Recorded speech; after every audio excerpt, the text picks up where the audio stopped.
The best in Japanese cuisine, Oja Hibachi Grill and Steakhouse.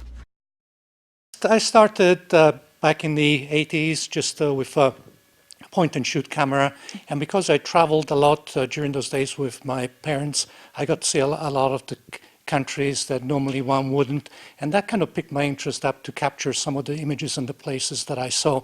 And that's when I picked up the camera and I started sort of photographing.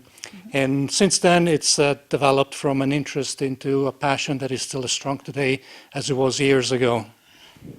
So what type of photography do you do? I do mainly black and white photography. Until a few years ago, I did the traditional negative film wet lab photography.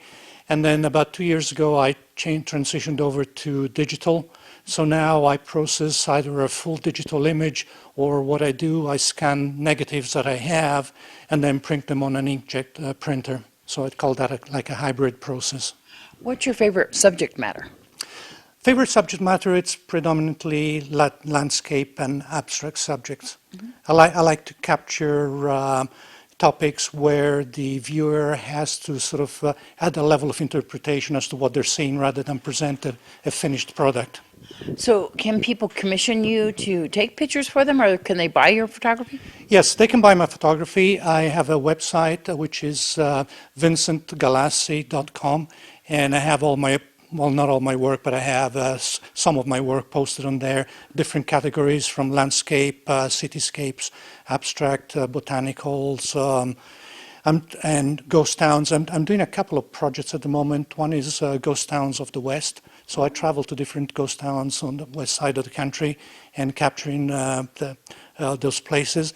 And also I'm doing a project on old opera houses. So there's some really nice opera houses, and I've started with the Amargosa one, and I'll be moving on to some other ones.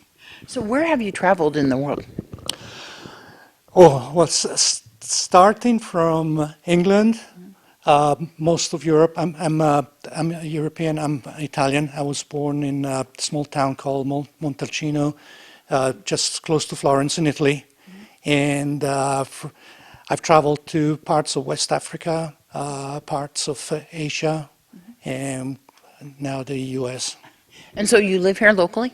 Yes, I live here locally. I live full-time here in Paramp. We've been here for about 5 years. All right. So tell people how to spell your name so that if they're looking up your website, once again, Vincent Galassi. Yes, it's VINCENTGALASSI.com. So Vincent Galassi, all one word.com.